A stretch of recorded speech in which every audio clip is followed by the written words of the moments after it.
Bonjour, merci beaucoup d'être avec nous pour faire un point sur cette économie russe qui subit donc depuis 6 mois des sanctions internationales inédites. C'est l'une des armes de ce conflit. D'abord, une question simple, est-ce que ces sanctions ont des répercussions, celles espérées par les Occidentaux, sur la Russie? Est-ce qu'elles affectent l'économie russe? La réponse est indubitablement oui, mais pas au niveau qui était sans doute escompté par les responsables qui ont décidé ces sanctions.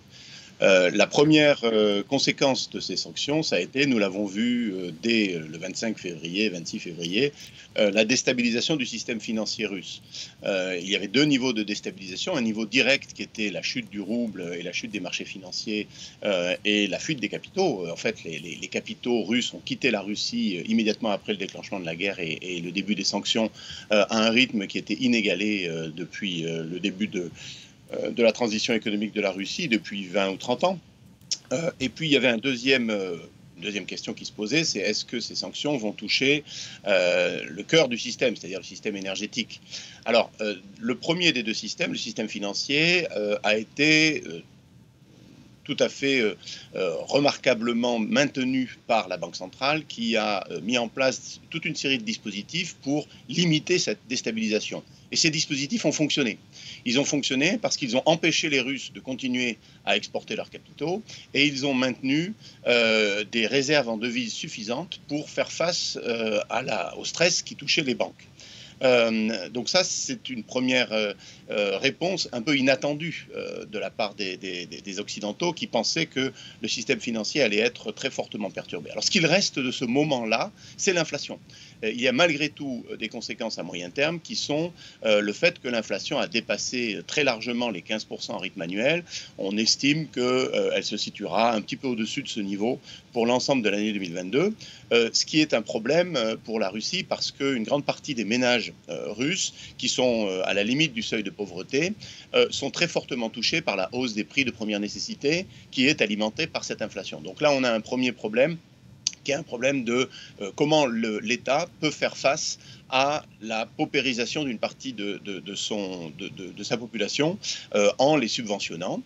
Donc ça, c'est la première question qui est posée. L'un des moyens que l'État a de faire face à cela, c'est de puiser dans ses réserves ou d'utiliser ses ressources fiscales.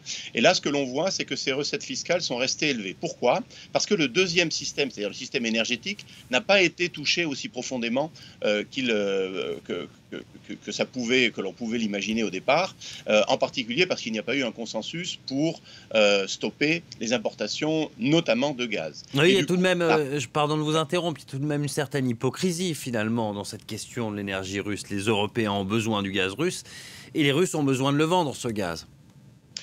Alors, je n'appellerais pas ça de l'hypocrisie, je dirais que c'est de la réelle politique, quoi.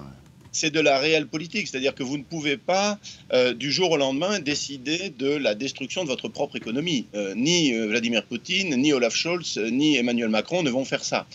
Donc l'idée, c'est d'essayer d'infliger les dommages à la partie adverse, de l'empêcher de financer sa guerre, tout en évitant que les dommages collatéraux que l'on va subir nous-mêmes soient insupportables. Insupportables pour la population européenne en particulier. On voit quand même que la hausse des prix de l'énergie a un impact sur la population européenne.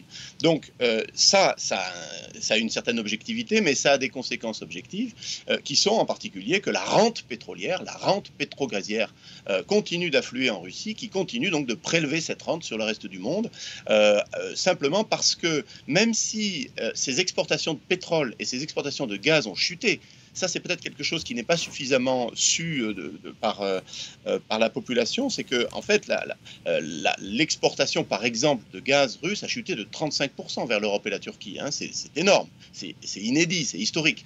Mais comme dans le même temps les prix du gaz ont augmenté très fortement, eh bien pour l'État qui reçoit ses recettes fiscales en grande partie de la part des entreprises qui exportent le gaz et qui reçoit directement par l'intermédiaire de la Banque centrale les recettes en devises, eh bien, c'est un peu indolore d'une certaine manière, c'est-à-dire que les recettes fiscales continuent d'affluer.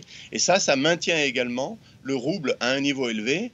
Alors, il est maintenu par deux phénomènes. Le premier, c'est celui que je vous ai dit, c'est-à-dire les mesures de la Banque centrale visant à contrôler les fuites de capitaux.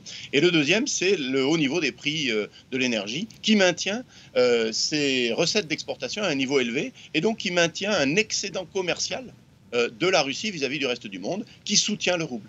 Voilà, c'est donc ces deux éléments qui fonctionnent. Alors, juste un dernier point, c'est sur l'activité économique, hein, la manière dont la croissance économique russe est affectée.